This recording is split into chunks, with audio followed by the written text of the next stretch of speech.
Welcome, this is your boy, Mr. G, and you're on another episode of The Road to Freedom. I'm going to talk about a couple different things today. Oh, nice. Me and you and me. And I thought I would start off giving you some more information about my friend Vinny. He's the dude that pulled me down the tiny little hill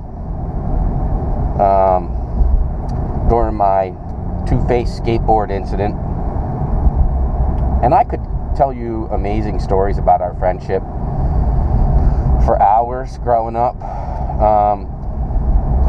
But I'm going to stick to stuff that kind of has to do with his influence over me in a road to freedom perspective. So, what I'm going to do is just tell you about the first time I remember meeting him. Now, I'm 48 years old. Maybe this was the second time I met him. This is what I remember the first time.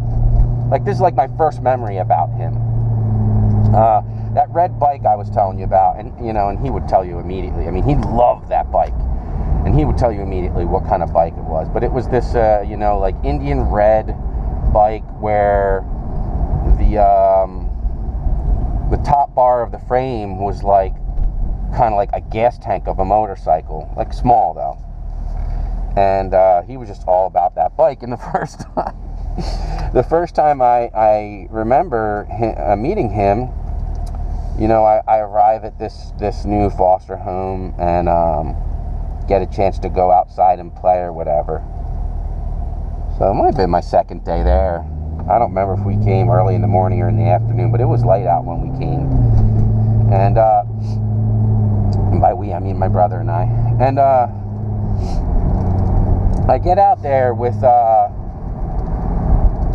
Vinny. There's this kid. He's riding across the court we live in and slamming into the curb on purpose. And he's like, and then he's like flopping onto the grass. And then he gets up and he's just burning his, back wheel, like trying to get up as much speed as he can, which, when I think back how small it wasn't much speed. But, when I was experiencing it, it was like, man, this kid's really going at it. And he's trying to just go as fast as he can and slam into this curb over and over again. I go over, I'm like, hello, what you doing? And he's like, I'm slamming into this curb as fast as I can because every time I hit it, I fly over the handlebars and I can fly like Superman. It's kind of like Superman, you fly over. And I'm like, that's awesome. I want to do that. So he's like, you do? I'm like, yeah, I want to do it too. Now, what I meant was, I want to ride your bike and slam into the curb and open up my arms and yell like, here he comes to save the day or whatever, and know what it's like to fly. Because who would not want to do that? That's totally awesome. And what he meant was what wound up happening, because it's his bike, right? So he's like, okay, get on the handlebars and I'll take a turn and we'll get up some speed and then we'll fly into the curb and we'll both fly like Superman. So, of course, I'm like, okay, I'm going to be talking to this kid for the rest of my life because this kid is a complete genius. Now, we called him Jimmy, by the way. I didn't call him Vinny till later in life. So,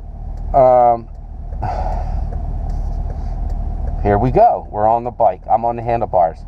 He gets up some speed, which was not enough speed.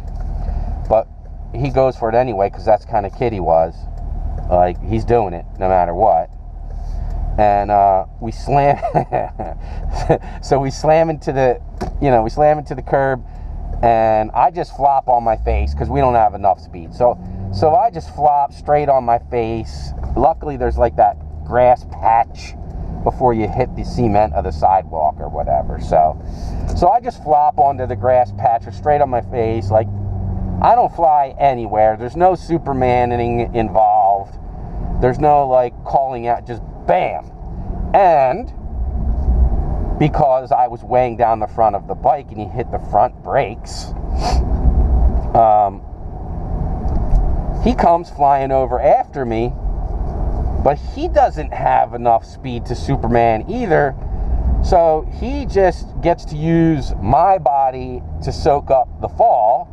So now you got to understand, I'm like a 35, 40 pound little runt.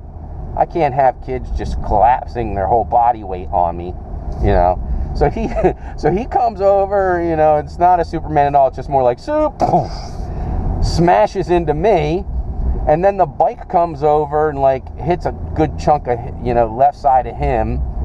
And we didn't even want to just, it was just like, put your head down. You failed. We're not going to talk about this. And then I never saw him ride his bike into the curb again. Although I rode on his handlebars many, many, many times after that. Just not into curbs. So, I thought I'd share that story because this idea of him pulling me down the hill as fast as we could, you know, on the skateboard, this wasn't something that was like a one-time deal. Like, we just did stupid stuff like that to experiment kinesthetically, you know, all the time. And every other kid that we knew they were doing stupid stuff on their bikes and skateboards and whatnot. And so this is your boy, Mr. J. That's my story, and I'm sticking to it. Like, share, and subscribe. If you're a new subscriber, thank you very much for tuning in. Thank you to R-Rated Customs for the interview he did for me. That did help me meet some new people. And I'll see you on the other side. Peace.